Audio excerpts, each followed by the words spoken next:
Hello, and welcome back to the Nostalgic Futurist podcast. Today we are exploring my favorite places in Disneyland, whether it's just to take a little break or to get away from the hustle and bustle of the streets of Disneyland for a little bit and just enjoy being in that atmosphere.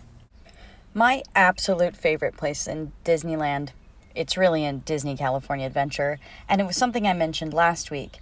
It is the little animation studio building, I think that's what it's called, on Hollywood Boulevard in DCA.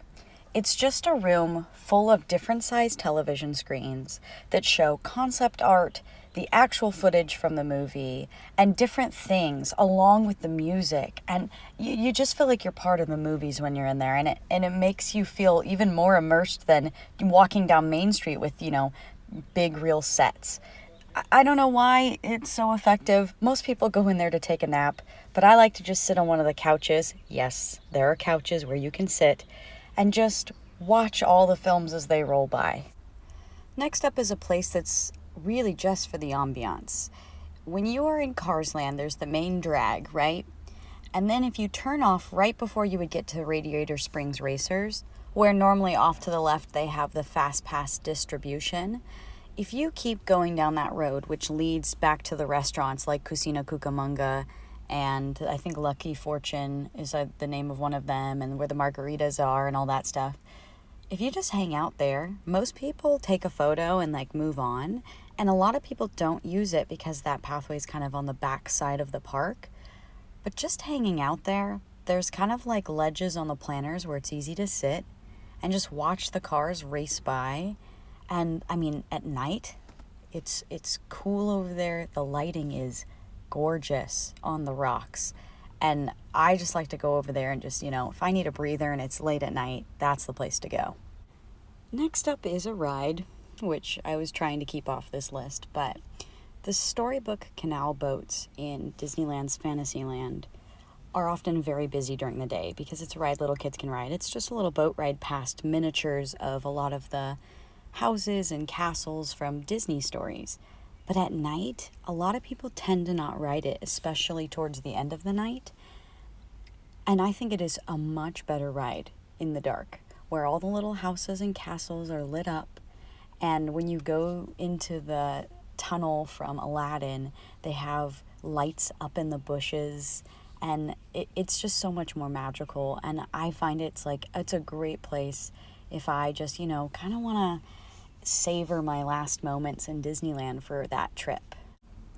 The next two places are near rides that I can't ride. I like to stand where the launch happens for the Incredicoaster because it is so much fun to just watch people when that 0 to 55 miles per hour hits them. And they're screaming, and you get to see the little water fountains as Dash runs beside them, which I think is the coolest part of that overlay. My other favorite place, which I've mentioned before, is standing in the walkway opposite of where the drop is on Splash Mountain. There's a little railing there that's just really easy to pop up on and sit, and I just love watching everyone's faces as they go over that huge hill. I've got to say though, the best time to do this is at sunset, because it starts to get more spooky and you can hear the Haunted Mansion music, and it's just such a great ambient area. If you're looking for a great place to enjoy your beignets and kind of want to avoid a little bit of the crowds, I highly suggest the fountain in the middle of New Orleans Square. Now, don't go here when the overflow queue for Haunted Mansion is full. But this area is heavily shaded by all the trees. The fountain is really pretty. And a lot of people don't tend to be right around the fountain. They tend to stay and eat their beignets right along the train station. So you're a little bit away from people. And it just gives you that really spooky voodoo kind of New Orleans feeling that you're just a little bit away from civilization. Next, this was one that I happened to discover by happenstance.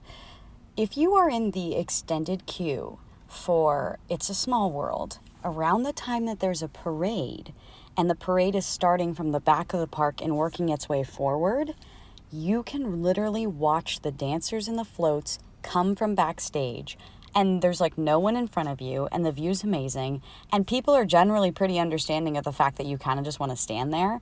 And there's usually extra lanes, like you can see in this photo, where you could just hop out of line and just be right there and just be like, "Oh, I'll pop back in eventually." It was just so great to watch all the dancers as they're fresh and they're just coming out from backstage. It's a great place to watch a parade, especially if you don't want to hunker down on Main Street for hours on end. This is another place that I've mentioned before in a video. This is where you get the Tigger tails. But Poes Corner in the back of Critter Country is usually not busy whatsoever. And especially in the dusk to evening time, there's not a lot of people around.